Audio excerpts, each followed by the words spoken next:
تحریک انصاف کے بہت سارے لوگوں کا خیال تو یہ ہے کہ مذاکرات ٹھپ ہو گئے ہیں. کچھ لوگ کہتے ہیں کہ پس پردہ چیزیں چل رہی ہیں. اب اس سے بھی آپ بڑھ کر آگے چلے جائیں تو کچھ لوگ کہتے ہیں کہ اگر پس پردہ معاملات ٹھیک ہو گئے ہیں اور کچھ عمران خان کے قریبی لوگ ہمیں بتاتے ہیں سرگوشیوں میں کہ بڑی پازیٹیو ڈیولپمنٹس ہیں، تو وہ پازیٹیو ڈیولپمنٹس پھر کیا ہیں؟ اس کے نتیجے میں کیا بنے گا؟ عمران خان کی رہائی، وہ باہر آ جائیں گے، یا پھر جیسا اڈیالہ میں صحافیوں سے گفتگو کرتے ہوئے انہوں نے کہا کہ میں اسٹیبلشمنٹ سے بات چیت کر رہا ہوں لیکن اپنے لیے کچھ نہیں مانگ رہا، وہ بات چیت کا عمل پاکستان کے لیے ہے. تو پھر یہ باتیں کس طرف جائیں گی؟ یہ بات میں بارہا کہہ چکا ہوں کہ ہماری ایک ہی ملاقات ہوئی ہے اور اس میں لا اینڈ آرڈر سچویشن کی بات ہوئی ہے اور نتھنگ مور. اس کو نان سیریس نہ کنسیڈر کریں، اس کو پولائٹ موڈ میں لیں گے، اس کو سیریس کنسیڈر کریں. یہ ملک کی ضرورت ہے، قوم کی ضرورت ہے، اس جمہوریت کی ضرورت ہے. کچھ ارسپانسبل لوگ اس کو ڈیریل نہ کریں. آپ نے دیکھا بیرسٹر گوہر صاحب بھی، علی مین گنڈا پور صاحب بھی طاقتور ترین لوگوں سے ملے، ڈسکشن ہوا، چیزیں ریکارڈ پہ بھی آئیں. ادھر سے مذاکرات جو ہیں وہ تعطل کا شکار ہو گئے. تیسرا یہ سوشل میڈیا اور میڈیا کی آزادی کے سوالات بہت سارے جو آپ سے کر چکے.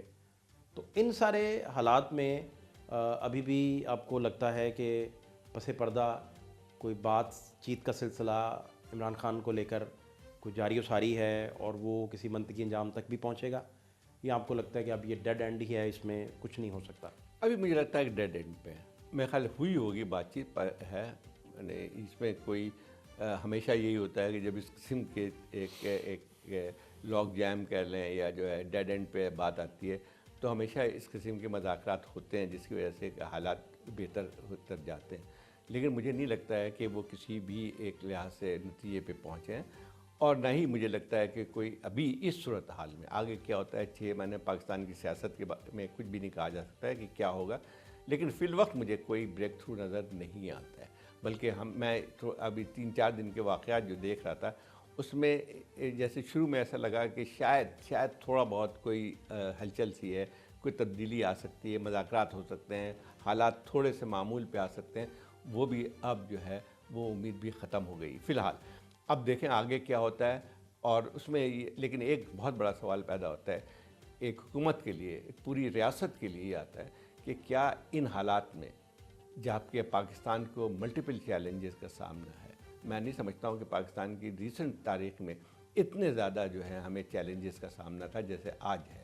مثلاً یہ کہ ایک تو سیاسی صورتحال ہے جس میں دوسری بات یہ آتی ہے کہ آپ کی معاشی صورتحال ہے. ٹھیک ہے آپ یہ کہہ سکتے ہیں کہ تھوڑی سی اسٹیبلائز ہوئی، لیکن اسٹیبلٹی کا مسئلہ یہ نہیں ہے کہ ہم اس سے جو ایک خطرات سے جو ہے یا آئی سی یو سے نکل آئے ہیں. آئی سی یو میں ابھی تک ہم پڑے ہوئے ہیں. ٹھیک ہے جو تھوڑی بہت سانسیں ہماری آ رہی ہیں، وینٹیلیٹر شاید ہٹا دیا گیا ہے، آپ خود اپنے سانس لے رہے ہیں، وہ سب صحیح ہے. لیکن کیا آپ آئی سی یو سے باہر نکل آئیں؟ نہیں نکلے. اصل اب جب آپ کے مسائل یہ ہیں، اتنے سنگین مسائل ہیں جہاں پہ آپ کو ایگزسٹینشیل تھریٹ نظر آتا ہے، آپ کی یہ ریاست کے وجود پہ ایک حملہ ہوتا ہے جیسے کہ ان تمام چیزوں سے، اور آپ جو ہیں اس وقت مصروف ہیں پیکا کے قوانین بنانے میں.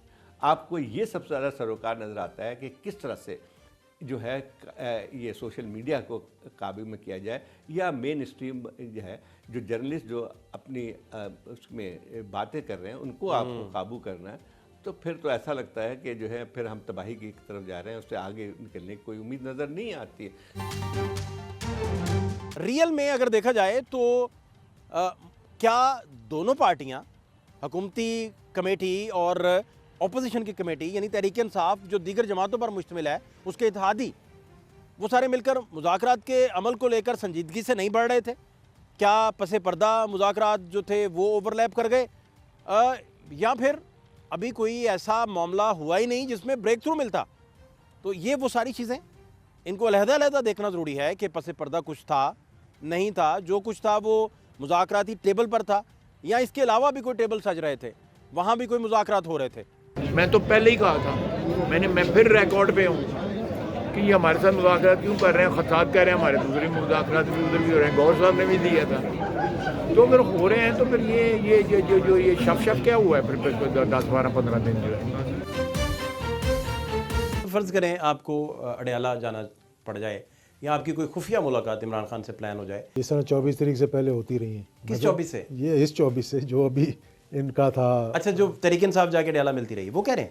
ہاں، خالی طریق انصاف نہیں ملتی رہی، اور بھی ملاقاتیں ہوتی رہی. کون کون ملا ہے؟ رات کے 12 بجے ملے ہیں، رات کو 2 بجے ملے ہیں، رات کو دن میں ملے ہیں، تو ملاقاتیں تو ہوتی رہی ہیں. Other than P T I? Of course. کہیں ایسا تو نہیں ہے کہ بیرسٹر گوہر صاحب کی، علی امین گنڈا پور صاحب کی جو طاقتور لوگوں سے ملاقاتیں ہوئیں اور اس کے بعد کوئی پس پردہ مذاکرات کا شاید کوئی نتیجہ نکلنے والا ہو، کوئی 12 بار وہ ثابت ہونے والا ہو، کوئی پھل لگنا ہو اس پودے کو مے بی، تو عمران خان صاحب نے سوچا ہو کہ بھائی جمہوری لوگوں کو کیوں ہم نے یہ والا ان کے گلے میں ڈالنا ہے کہ آپ نے دیکھیں جی ہمارے ساتھ اتنی بھلائی کی اور مذاکرات کی ڈور کھولی وغیرہ وغیرہ، اور ایک ونڈو مذاکرات کی کھولی.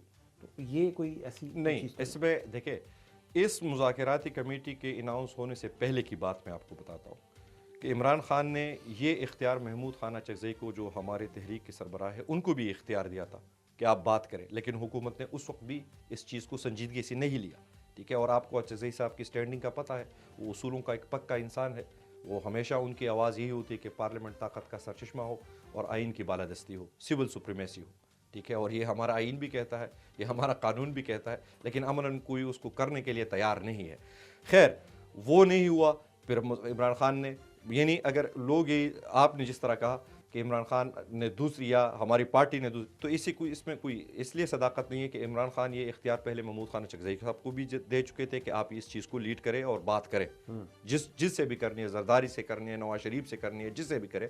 ٹھیک ہے، لیکن آپ ایز اے تحریک کے سربراہ کے طور پر کرے.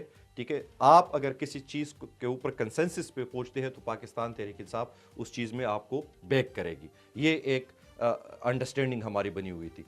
اب جب مذاکرات شروع ہوئے اور جس میٹنگ کا آپ حوالہ دے رہے، پہلی بات تو یہ ہے کہ وہ میٹنگ سیکیورٹی کے حوالے سے بلائی گئی ایک میٹنگ تھی، جس میں ہمارے آرمی چیف صاحب بھی موجود تھے، کور کمانڈر پشاور بھی موجود تھے، اور پورے خیبر پختونخوا کی سیاسی قوتوں کو بلایا گیا تھا. تو اگر اس سینیریو میں چلو ایک میٹنگ بلائی گئی تھی تو بیرسٹر گوہر بحیثیت پارٹی کے چیئرمین اور علی امین بحیثیت ایک chief executive of the province وہ بیٹھے تھے، تو اس حوالے سے کوئی بات ہوئی تھی. ہمیں یہ کوئی یہ میں تحریک کے ترجمان کے طور پر کہ جو ہمیں بریف کیا گیا تھا وہ یہی بتایا گیا تھا کہ ہماری اس حوالے سے ہاں، اب جو حکومت جن کے اپنے پاؤں نہیں ہے، جن کی اپنی کوئی لیجیٹیمیسی نہیں ہے، جن کی اپنی کوئی سٹینڈنگ نہیں ہے، جو پورے پاکستان کے بچے کو اور پورے قوم جانتی ہے، یہ 25 کروڑ عوام جانتی ہے کہ ان کو کس نے بٹایا اور کون ان کو بیک اپ کر رہے، کون ان کے ہینڈلرز ہے، کون ان کو چلا رہے ہیں. جب ان کو یہ تو وہ ایک میڈیا پہ نیوز چلی کہ بیرسٹر گوہر اور علی امین گنڈا پور کی ملاقات ہوئی آرمی چیف سے، تو کیوں پریشان ہوئے حکومت کے لوگ؟ مطلب پریشانی کی وجہ کیا ہے؟